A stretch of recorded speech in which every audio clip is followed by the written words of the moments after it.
The OnlyFans hoopla is discussed pretty widely in my timeline, and the reason is because they seem to be cracking down on 18 plus content. The funny thing is, I see two reactions on this news. Some people cheer and rejoice that these e-girls are finally facing the reality that they're not doing actual work and they have to work the real jobs. On the other hand, some people are scared that the crackdown on this industry means a crackdown on freedom of expression and the lives of hardworking individuals. Well, I ain't gonna say that these OnlyFans girls are hardworking individuals, but that being said, I'm actually leaning more on the latter. It's not because I like OnlyFans, far from it. It's because this is a stepping stone from the anti-pornography moral guardians, and I do not like these anti-pornography moral guardians, not one bit. The reason for the closure, or at least officially, is because the site has to comply to the rules of the banking partners and payout providers. That's the story on the surface. Considering my lack of interest towards OnlyFans in general, I don't really have that much of an opinion on this matter.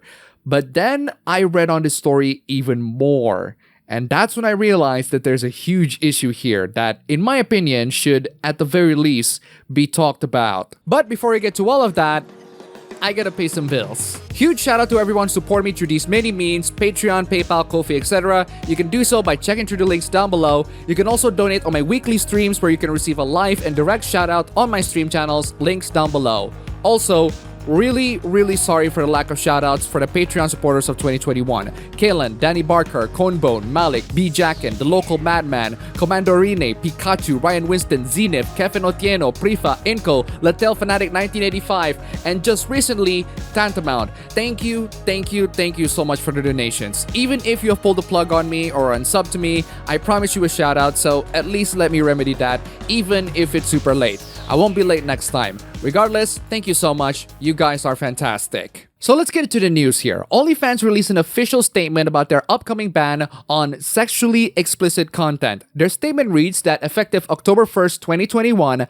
OnlyFans will prohibit the posting of any content containing sexually explicit conducts. That said, creators are allowed to post content containing nudity as long as it is consistent with their acceptable use policy. So it's not like they remove all 18 plus content altogether, it's just that they are really strict in what they allow on the platform. But that begs the question, what don't they allow on the platform? It turns out that it's mostly illegal and explicit stuff, like promoting the use of illegal substance, posting stuff that facilitate or encourage illegal activities, and especially posting 18 plus content of people who are not 18 plus, which should be obvious to pretty much everyone except all the child predators in the world. The list in general is pretty freaking long, you can read them yourself here. How OnlyFans is going to implement this to the already existing 18 plus creators on the platform, we're not quite sure yet. Still, it doesn't give a lot of confidence to all the e-girls and e-boys and 18 plus content creators of the platform in general, so they decide to migrate to other platforms to solicit their 18 plus stuff,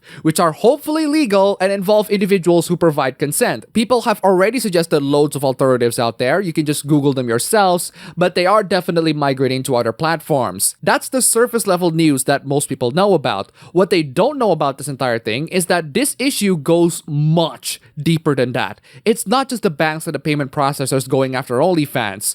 It's so much more. To put it in the simplest form, anti-porn organizations create outrage, which got heard by the corporations, which leads into the bannings. You can read the extensive detail here. It just covers loads and loads of angles and aspects on the brand new war on porn and other 18 plus content. But I want to talk about the one important issue with regards to 18 plus content, especially involving real human beings that can actually impact people's lives. I think I've talked about this in videos and streams before, but a lot of the 18 plus websites out there do a really bad job at moderating the content. 18 plus content can open up to loads and loads more possibilities, and some of which includes illegal 18 plus content, such as revenge porn or ones made by victims of trafficking. Pornhub a while back got a lot of flack from loads and loads of people, ranging from anti-porn activists who did incredibly shady things to push their agenda, to even actual sex workers and victims of abuse for posting illegal 18 plus content. Many people hounded to Pornhub and other websites for hosting illegal content, but the religious types hound them for hosting porn in general because to them, porn is bad. That being said, they're nothing compared to the mainstream social media. The most mainstream social media out there actually hosts even more illegal content. In fact, there was a lawsuit towards Twitter for this very thing. The lawsuit involved people who are not even 18. Facebook has an entire website where they provide transparency towards the kind of data that they process, some of which includes child endangerment. And guess how many they have to process?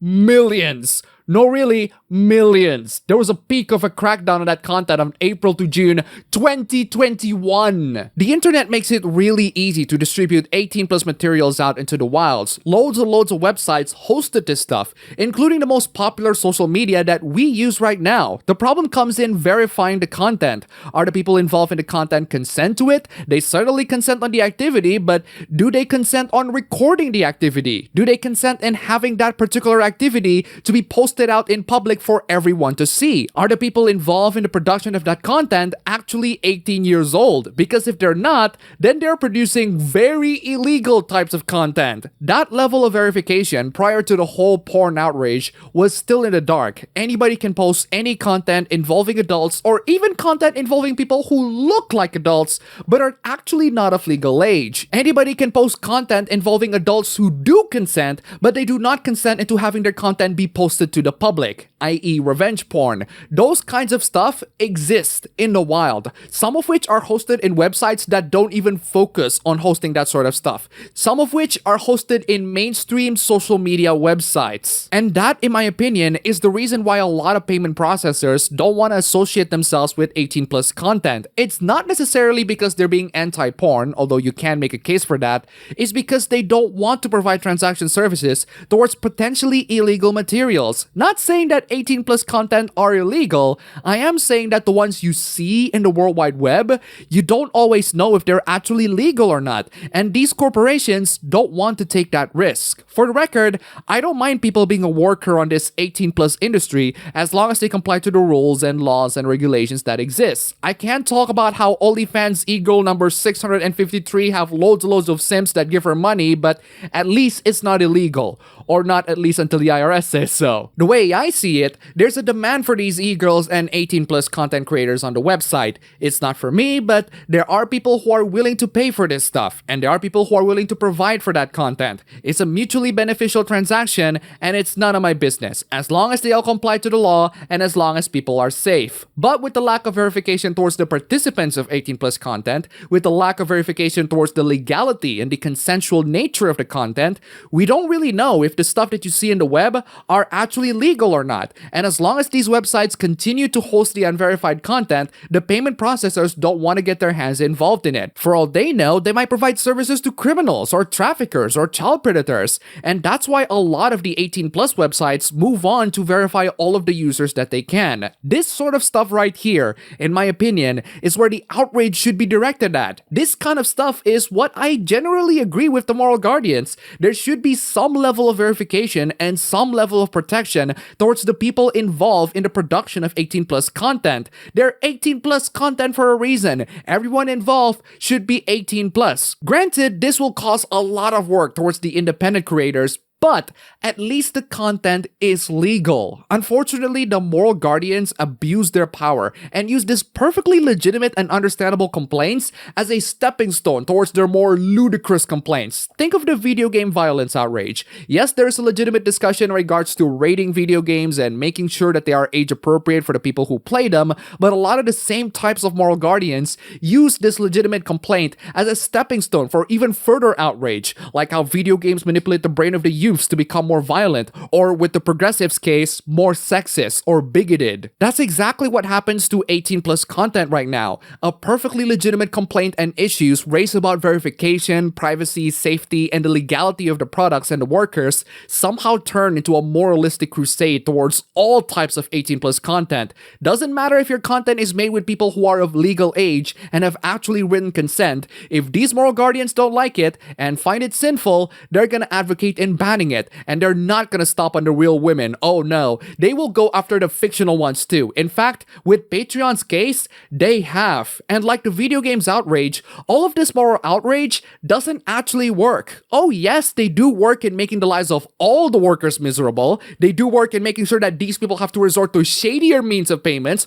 or even shadier means of acquiring clients. Some of these clients could be criminals. Some of them could be abusive. Some of them could be deadly. Yeah, so much for protecting women from abuse. So much for protecting society from moral degeneracy. None of these actions that they do actually protect women, and especially children. Just like the video games issue, all of these actions in banning this content would not do anything in protecting people in the real world. In fact, chances are it would actually lead into more people committing actual crimes and more people dying as a result of committing those crimes. Look, at the end of the day, I'm not really that concerned with the inner workings of the productions of 18 plus stuff on the internet that involves real people. All I want is for people who are not 18 to be protected from any source of danger. And I mean real people, not drawings on paper that look like people that loads of Twitter warriors get outraged at while the real victims are suffering. All I want is for people's privacy to be protected so that the stuff that they make for their own private sessions do not get leaked and spread online. All I want is for people to be able to do their businesses legally and safely without any stupid interruptions from the government or overly moralistic religious organizations whose only desire is to push their agenda towards the eradication of 18 plus content simply because they don't like it. I have lots of issues with the industry and how it fosters and creates an unsafe environment for people. I'm glad that they're working on fixing that, but I don't want it to hurt honest and legitimate people who actually earn a living out of this work. You might not like their work. You might even think that it's not a real job, but one thing is for certain, there's a demand to it. There's money on it. These people can provide the supply and earn profit from it. As long as they comply within the laws and regulations, as long as they report to the IRS, who are we to judge? But this event has shown that there are powerful organizations and powerful people who are capable of creating enough influence towards the big corporations to crack down on these workers, and their crusade will go even further. Right now, they're talking about cracking down real people, and once they're done with real people, they're gonna crack down the fictional ones. Just more and more stepping stones before we finally reach that dystopian Shimoneta future where you can't even make dirty jokes because of some insane moralistic reasons. And no, they do not actually work. They actually did the opposite because they don't want to protect women, they just don't like the 18 plus stuff, and they're gonna do their best to raid on them. That's all for the video today. If you like it, you can go ahead and click the like button and subscribe for more. If you wish, you can support me through the links down below. Go visit my stream channel, and thanks for watching.